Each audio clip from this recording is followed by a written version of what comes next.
మహాపురుషులు 72 అవైదికమైనటువంటి మతములు ప్రబలిపోయి కేవలముగా ఈ శరీరంతో ఉన్నప్పుడు ఈ శరీరంతో ఏ నియమం లేదు, ఏ నిబంధన లేదు, నీకు ఏది సంతోషం అనిపిస్తుందో అది అనుభవించి ఈ శరీరం పడిపోవడమే మోక్షం అని అంత దారుణమైనటువంటి వాదనలు కూడా ఆ రోజు ప్రచారంలో ఉన్నాయి. శూన్యవాదాన్ని ప్రచారం చేసినటువంటి మతం యొక్క విశృంఖలత్వం ముందు ఈ దేశంలో సనాతన ధర్మం కొడుగట్టిపోయినటువంటి స్థితి ఏర్పడిపోయింది.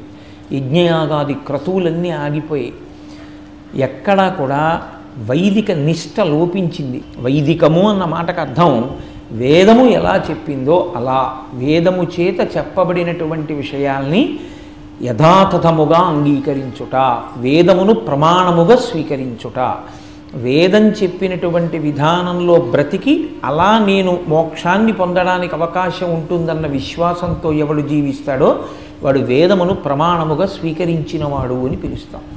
మనకి లోకంలో సనాతన ధర్మమునందు ప్రవృత్తి మార్గము, నివృత్తి మార్గము అని 2 మార్గాలు. ప్రవృత్తి అంటే బయటికి వెళ్ళుట అని మీరు తేలిగ్గా జ్ఞాపకం పెట్టుకోవచ్చు. నివృత్తి అంటే లోపలికి వచ్చుట. బయటికి వెళ్ళినప్పుడు ప్రవృత్తి యందు ధర్మమునకు కట్టుబడి ప్రవర్తించడం ప్రవృత్తి ధర్మం.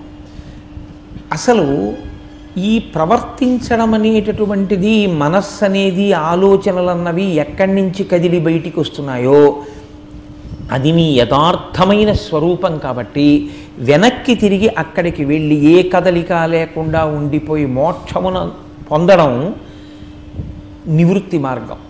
ఈ ప్రవృత్తి మార్గాన్ని నివృత్తి మార్గాన్ని కూడా మనకి గురువులు సూచన చేశారు.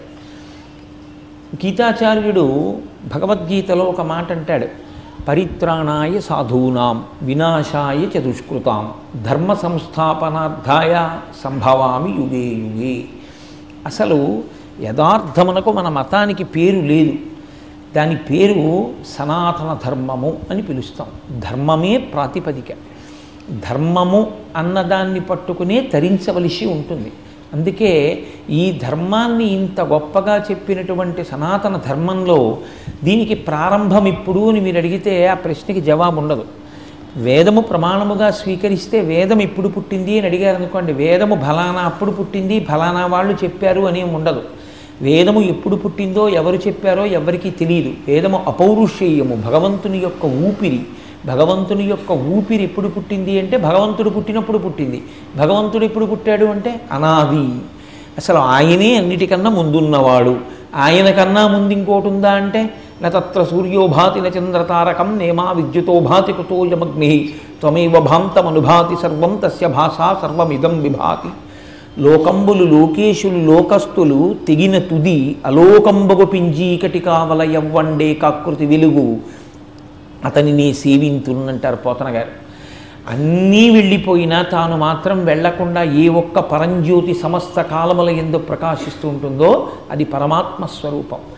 అటువంటి పరమాత్మ స్వరూపమైనటువంటి భగవానుడు గీతాచార్యుడుగా మొట్టమొదటి జగద్గురువు. అందుకే ఆయన్ని కృష్ణం వందే జగద్గురుం అని పిలుస్తాం.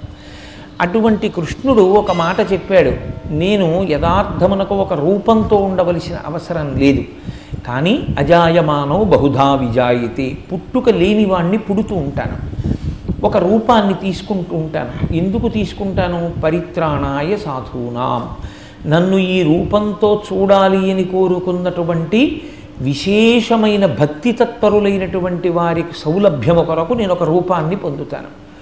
వినాశాయ చ దుష్కృతాం, ఎవరెవరు ధర్మ మార్గమును విడిచిపెట్టి దుష్కృత్యములను ఆచరిస్తున్నారో అటువంటి వారిని సంహరించడం కోసం అవతారాన్ని స్వీకరిస్తాను. అంటే ధర్మాన్ని నిలబెట్టడమే ప్రాతిపదిక. కాబట్టి వినాశాయ చ దుష్కృతాం, ధర్మ సంస్థాపనార్థాయ, ధర్మాన్ని నిలబెట్టడం కోసం సంభవామి యుగే యుగే, నేను పుడుతూ ఉంటాను. కానీ మీరు ఒక్క విషయం